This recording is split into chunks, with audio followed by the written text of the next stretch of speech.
अस्सलाम वालेकुम नाज़रीन, मैं हूँ सना आगा ख़ान और आज की पॉडकास्ट ज़्यादा अहम इसलिए भी है क्योंकि आज हम डिस्कस करेंगे एक ऐसे मौजू के ऊपर जिस पे शायद हम बात करने से बहुत ज़्यादा कतराते हैं। आज हमारे साथ स्टूडियोज़ में एक ऐसे ड्रामे के आर्टिस्ट मौजूद हैं जिस पे बहुत ज़्यादा कंट्रोवर्सी चली और बहुत ज़्यादा बात हुई, हर हलके में बात हुई। ना सिर्फ एक्ट्रेस ने इनके बारे में बात की बल्कि सहाफ़ियों ने इस टॉपिक पे बात की, बहुत सारी कम्युनिटीज़ में इस तरह की बात हुई क्योंकि नॉर्मली हम ड्रामास देखते हैं सास बहू का कल्चर या फिर धोखा दही, किस तरह मर्द औरतों को धोखा देता है और औरतें मर्द को धोखा देती है, मगर उससे हटकर एक अलग से टॉपिक था। मज़ीद मालूमात जो है ना हम डायरेक्ट उनसे ही ले लेते हैं। हम्माद रज़ाक हमारे साथ मौजूद हैं। अस्सलाम वालेकुम। वालेकुम अस्सलाम। कैसे हैं आप? अल्हम्दुलिल्लाह, आप बताएं कैसे? बस शुक्र अल्लाह का, ठीक ठाक। अच्छा हमाद, सबसे पहले जो मेरा सबसे बड़ा, क्योंकि जब बात आती ना तनमल नीलो नील ड्रामे की तो बहुत ज़्यादा सवाल उठते हैं कि एक ऐसा टॉपिक जिस पे शायद हम बात करते हुए खौफज़दा होते हैं। जब भी हम बात करते हैं तो उसमें बहुत सारे लोग आ जाते हैं, कंट्रोवर्सी क्रिएट हो जाती है कि नहीं इस टॉपिक पे बात नहीं करनी चाहिए, इसमें ये शिक है, ये शिक है, ये कानून की हद में आता है, कानून से बालातर हो जाता है, या बहुत सारे केसेस ऐसे हमने अपनी आंखों के सामने देखे हैं जो हमने इल्ज़ाम तराशी की बेस पर लोगों को फांसी के तख्ते पर लटकते हुए देखा है। आपने इस ड्रामे का एक किरदार निभाया और वो बड़ा ही अहम किरदार था, और उस किरदार को निभाते हुए क्या महसूस किया? फर्स्ट ऑफ ऑल इसका सब क्रेडिट जो है वो डायरेक्टर और राइटर को जाता है, क्योंकि पाकिस्तान में इस तरह का स्क्रिप्ट करना, उसको डायरेक्ट करना, ये बड़े जिक्र का काम। बिल्कुल ऐसे ही। और Momna Duraid, I am sorry, Sultana Siddiqui की प्रोडक्शन थी, और जब तक मैं खास नहीं था तब तक मुझे अंदाज़ा ही नहीं था कि ये प्रोजेक्ट क्या है या इसका स्क्रिप्ट क्या है। I think it's your first project. मेरा टीवी का डेब्यू प्रोजेक्ट है और मुझे अंदाज़ा नहीं था कि ये इतना बड़ा स्क्रिप्ट है। लेकिन जो इससे नाम बहुत बड़े जुड़े हुए थे, सैफ़ी हसन साहब और मुस्तफ़ा अफरीदी जो इसके राइटर हैं, मुस्तफ़ा अफरीदी साहब, तो इनका जो एक नाम, जो एक पेयर है, इनने पहले भी बहुत बेशुमार पाकिस्तान के बहुत बड़े बड़े ड्रामास दिए।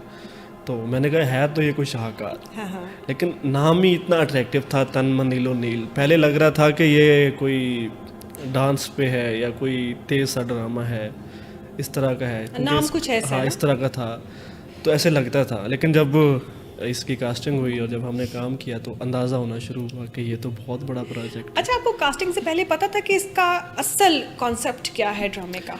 हमें मुझे पूरे स्क्रिप्ट का नहीं पता था, लेकिन हमें हाइलाइट्स का पता होता है, क्योंकि जब भी हम कोई प्रोजेक्ट करते हैं तो हम उसका वन लाइनर तो हमें पता होता है, तो पता होता है चीज़ों का, उसके बाद ही हम उसको साइन करते हैं। अच्छा हमारे बहुत सारी चीज़ों में, अब आप क्योंकि बिगिनर थे, बिगिनर्स के लिए बड़ा आसान नहीं होता कि कोई भी आपको कहेगा चलो जी आ जाओ फलाना ड्रामा, हम टीवी का ड्रामा, इट्स नॉट अ, मतलब ये को मजाक भी नहीं था। और एक ऐसी सीरीज़ थी जो बड़ी टेक्निकली हैंडल की गई है। मैं इस सीरीज़ को, मतलब बहुत सारे हमारे जर्नलिस्ट ने इसके ऊपर अपना तज्जिया पूरा लिखा।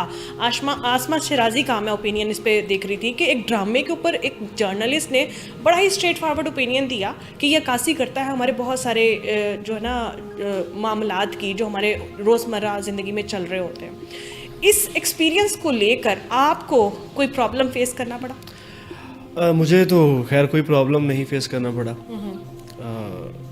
क्योंकि ड्रामा एक ऐसा मीडियम है हमारा, बल्कि ड्रामा इस वक्त सबसे ज़्यादा देखा जाता है पाकिस्तान का, पाकिस्तान में भी और पाकिस्तान से बाहर भी, क्योंकि हमारी फैमिलीज़, हमारे बच्चे, हमारी ख़वातीन, हमारे मर्द, हमारे बहन भाई सभी ड्रामा देखते हैं और हमारा ये कल्चर है। बिल्कुल ऐसे। तो ड्रामा के ज़रिए हम सबसे अच्छे तरीके से कोई भी मैसेज दे सकते हैं। तो ड्रामे का बेसिकली मकसद ये होता है कि आपके माशरे में जो चल रहा होता है वो ड्रामे में दिखाना होता है और बताना होता है कि ये करना है और ये नहीं करना। तो बेसिकली ये एक मैसेज भेजने का एक तरीका है इंफोटेनमेंट के ज़रिए। तो मुझे लगता है कि ऐसा होना चाहिए और इस तरह के टॉपिक्स पे बात करने चाहिए। सही सी बात बतानी है, कितने पैसे दिए? नहीं नॉर्मली देखिए ये सुना जाता है, ये बिल्कुल ठीक बात है। ये सुना जाता है कि पैसे दे के आप काम करते हैं, पर्ची है, ये सब कुछ चीज़ें बिल्कुल होता भी होगा ऐसा। लेकिन अल्हम्दुलिल्लाह मेरे वो एक शेर है ना वाजिद साहब का कि न सिर्फ ये कि बनाते हैं आबो गिल से चिराग, हमें चिराग की लौ भी बनाना पड़ती है। तो मेरा तो एक सफ़र है, पहले मीडिया से शोबिस तक आने का, फिर थिएटर किया, थिएटर के बाद कराची मूव हुए, उसके बाद ऑडिशंस दिए, कॉन्टैक्ट्स, इधर से नंबर लिया, उधर से ऑडिशन दिया। तो मेरा तो अल्हम्दुलिल्लाह कोई पर्ची नहीं थी मेरे पास, और बस टैलेंट जितना अच्छा, था वो वैसे था। जिन्होंने थिएटर किया होता है ना, उनके लिए drama is so easy, like आपको क्या लगा कि थिएटर करने के बाद, क्योंकि वो एक लाइव परफॉर्मेंस होती है, वहाँ आपने रिकॉर्डेड चीज़ों को करना होता है, क्या फ़र्क लगा आपको? डिफरेंस मैं आपको बताता हूँ पिछले सवाल के जवाब के बाद, पर्ची वाले से।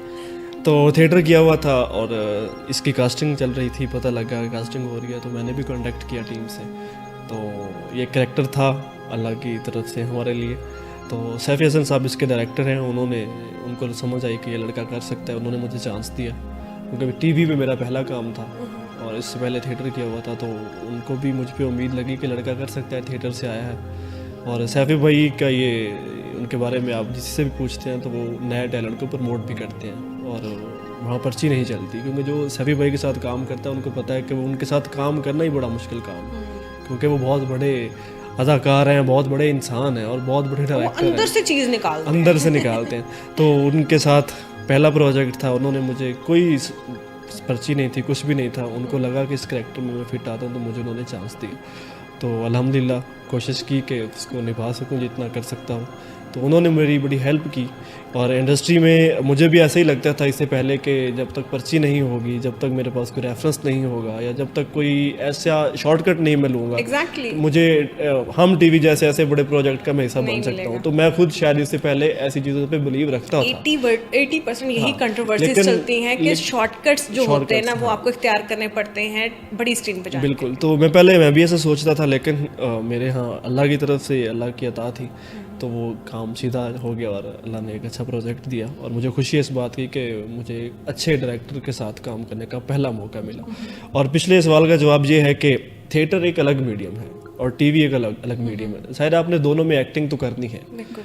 अब थिएटर पे आप एक्टिंग करते हैं तो उसके पैरामीटर्स कुछ और हैं, क्योंकि थिएटर में आपने लाइव काम करना होता है, आपने पूरे का पूरा दिखना होता है, आपने एक दफ़ा ही स्क्रिप्ट बोलना है, एक ही दफ़ा ही एक्सप्रेशन देने हैं, एक दफ़ा डायलॉग बोलना है। तो उसमें आप गलती की कोई गुंजाइश नहीं है।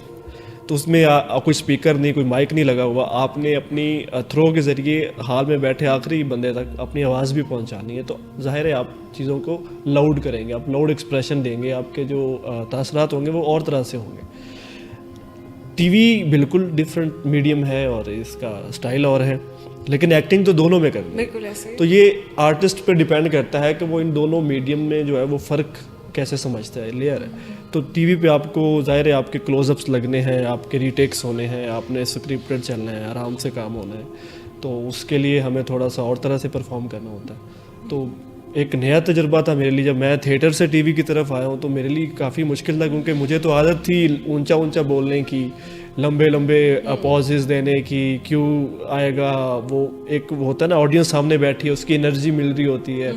तो वो अलग मीडियम से हम आए थे। वो प्रैक्टिस हमारी जो थी वो इस तरह से थी कि स्क्रिप्ट याद हो गया, 2-2 3-3 सफ़े हमने याद किए हुए, बल्कि 2-2 3-3 100 सफ़े भी याद किए होते थे। तो एक्टर्स आ रहे हैं, क्यों मिल रहे हैं, ठक ठक ठक परफॉर्मेंस हो रही है, लेकिन यहाँ तो बिल्कुल और था। तो फिर सैफी भाई ने मुझे काफ़ी, क्योंकि वो खुद उन्होंने थिएटर किया हुआ है, तो उनको अंदाज़ा था कि बच्चा थिएटर से आया, तो उन्होंने काफ़ी मुझे समझाया कि बेटा इस तरह से, ऐसे नहीं, इसको ऐसे करना है, आपका माइक जो है वो यहाँ पे लगा होता है, और माइक इतना सेंसिटिव होता है कि आप हल्का सा भी बोलेंगे तो वहाँ आवाज़ चली जाएगी। हाँ, बिल्कुल। तो आपको वो कैलकुलेटेड एक्सप्रेशंस, कैलकुलेटेड आपको वॉइस, ये आपको करनी होती है टीवी पे, और ये आप जब करते हैं तभी सीखते हैं। तो ये बिल्कुल डिफरेंट एक्सपीरियंस है। अच्छा हमाद, आपने सोचा होगा कि मैं कोई ड्रामा करूँगा, उसमें जो एक रवायती स्टोरीज़ होती हैं, जिसमें जनाब जी एक रोमांटिक लव स्टोरी होगी, जिसमें ट्रायंगल चल रहा होगा या फिर सास बहू की ऐसी कंट्रोवर्सी होगी। तो जब आपको ये प्रोजेक्ट बताया गया कि ये इस तरह है इस चीज़ के ऊपर, तो मतलब बहुत सारी चीज़ें इंसान के दिमाग में आती हैं। यहाँ पाकिस्तान में तो आपको पता है 2 मिनट में फतवे लग जाते हैं और 2 मिनट में जनाब जी लोग साइड पे कर देते हैं। इस टॉपिक के लिए आपने कोई ख़ास स्पेसिफिक अपने आप को सिचुएशनल तैयार किया था, या फिर आपने कहा था कि ठीक है रैंडमली जिस तरह हमें कहे जाएंगे हम करते जाएंगे? मैं आपको सच बताता हूँ, क्योंकि वो सीन है जिस पे जो ज़्यादा ज़ेरे बहस है वो लास्ट एपिसोड का है। तो लास्ट एपिसोड तक लोगों को अंदाज़ा नहीं था कि ऐसा होगा, क्योंकि ऐसा पहले हमने कभी टीवी पे देखा ही नहीं है। तो एक बड़े जिगरे वाला काम था। तो मेरा काम जो है वो इससे पहले ख़त्म हो गया था, को जो मेरा कैरेक्टर था उसमें नुमान मसूद साहब की मैंने जवानी का कैरेक्टर किया था, तो मेरा काम उस एपिसोड से पहले ख़त्म हो गया था, तो मुझे उसके आगे के स्क्रिप्ट का अंदाज़ा ही नहीं था कि आगे क्या होने वाला है, आगे क्या होगा।